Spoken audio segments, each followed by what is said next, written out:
Hey everyone, I'm going to do a quick little video here. This has nothing to do with my classes, but I have gotten a lot of questions from students over the years with regard to how they want their life to unfold, what they should be pursuing as far as academic endeavors, long-term career success, etc. And so for me, this question boils down to the following, right? So what goals should you be pursuing? Um, how should you determine what goals you should pursue? And how do you prioritize those goals? So I have another video, I'll put it down below with regard to how I view what a successful life kind of looks like and how it unfolds. But as far as just sort of like what goals there are, you can Google, a million, 50 items that you should pursue or you should do before you die and all this other kind of stuff. And for me, what it kind of all boils down to is the following. You should be pursuing goals that can never be taken away from you. All right. There's a lot of interesting research, and people talk about how you should invest your money in experiences instead of things. I think that this is true, and if we sort of scale it a little bit wider, um, we can think about where we put our efforts. Putting our efforts into accomplishments as opposed to putting our efforts into just sort of stabilizing bank accounts, or sort of gaining one more physical possession, getting a new car, for instance, getting a bigger house. Now, here's the thing: I don't, I don't think there's anything wrong with having a good amount of money in the bank. I think there's nothing wrong with wanting to have a specific, really cool sports car, or if you want a big truck, or you want a bigger house. I have no problem with people trying to obtain those material goals. What I will recognize is that those material goals, the problem with pursuing them is the recognition that those are fleeting. Those can be gone pretty quickly. Those don't always last. So you get a lot of money, and sometimes people lose a lot of money. You get a new car, and then eventually 5 years from now, you're like, this car, it's not the same new car. I want another new car. You get a big house, you get new shiny clothes and shiny shoes, and eventually the sort of like the shine of all that wears off. So there's nothing wrong with pursuing material things, but just recognize that the sort of like shine of all that is going to wear off. When you pursue things that can't be taken away from you, those are more experience based, and those things you get to kind of have forever as memories. So I'll give you some examples of some of the goals that I try to pursue, that I feel are more important for me to pursue than things like, you know, a brand new pickup truck, a brand new $1 million castle, um, a lot of money in my bank account kind of stuff, brand new clothes, right? I do enjoy nice things, but I sort of recognize that those nice things are going to wear off a little bit. So these are things that I pursue because they can never be taken away from you, right? So the first is reading books. That's just a long-term life investment in your own education. Even if they're not educational books per se, or the classics. Reading good books is going to contribute a lot to your vocabulary.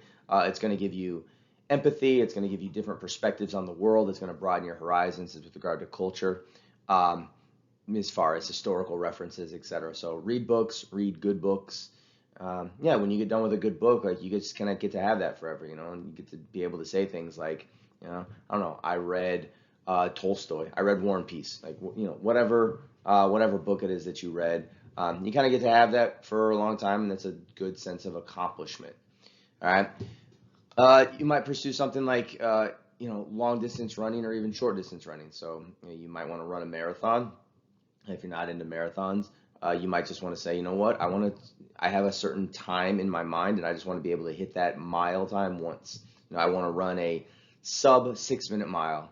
Right, I'm going to train for it. I'm going to do it once, and if I never do it again, that's fine. But at least I, sort of put in the energy and effort, and I'm able to say that I did it. Same thing with a marathon. Like you train for it one time just to kind of give yourself the recognition and the acknowledgement, and it's just for yourself. Be like, I know that I can put the time and energy into accomplishing running a marathon or running a half marathon or running a very fast mile. I've I ran a couple marathons when I was in grad school. Now I'm really into lifting more because I'm older, and lifting is just a lot easier than running at the moment. So you might just put in, like, you might have certain numbers for yourself with regard to lifting, so bench, squat, deadlift, etc. Just give yourself PRs, all right? Just give yourself goals to accomplish.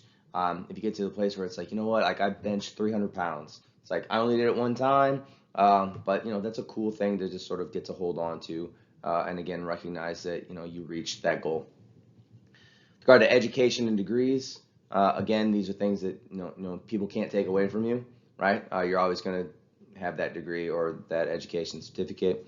And then finally, travel and experiences, which is where most of these conversations happen when people say things like invest in experiences instead of investing in material goods. This is kind of where this is sort of the baseline of where I think we can broaden out this conversation and sort of say constantly invest in things that no one can take away from you. There's a lot of other examples that people can't take away from you. So with regard to experiences, you might say, you know what, like I'm going to invest my time and energy in, seeing, going to Broadway and seeing that show I always wanted to see, or, seeing the Grand Canyon, or having, dinner at this one, really fancy restaurant that I've always wanted to go to. So investing your energy and sort of setting your goals towards having these types of experiences for yourself, saving up for these types of experiences, pursuing these types of accomplishments. I think that overall, in the sort of long timeline of life, these things seem to be what things are the things that people look back upon and they feel proud about. They feel a sense of satisfaction about, as opposed to, again, sort of racking up a lot of material items. And again, nothing against wanting to have material items, but there just should be a recognition in the back of your mind that material items for all of us are fleeting, and all of those new items that we get, they're gonna rust, they're gonna not be new anymore at one point, and so we're not gonna have the same satisfaction for the rest of our life in the way that we're gonna feel satisfaction for setting goals for yourself, accomplishing those goals, and then realizing if everything goes to crap one day in your life, which it will, you have these goals to look back on and say, I feel satisfied because I ran that marathon. Maybe you wrote a book. Maybe you always wanted to write a book. It's like, I did those things. No one can ever take that away from me. It's something that I did. And the other thing that's really cool about setting these types of goals is that once you hit these goals once, let's say 5 or 10 years from now, your life does go in a bad direction. When you look back on these things, there's a recognition that I've been in hard places before, I've set goals, and I have accomplished them. So when your life goes into a bad spot, you just have that self-confidence of, that's fine.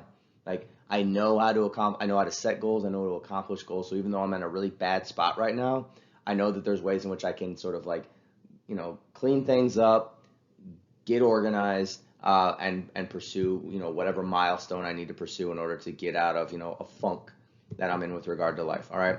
So that's my advice for people. When you pursue goals that cannot be taken away from you, as to just sort of accumulate.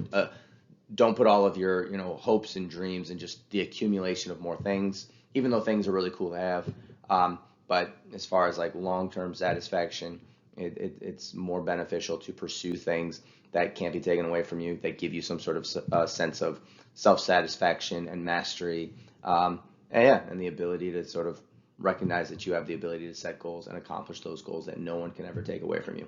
Okay, hope this was useful. I'll give you some things to think about, and I'll see you next time.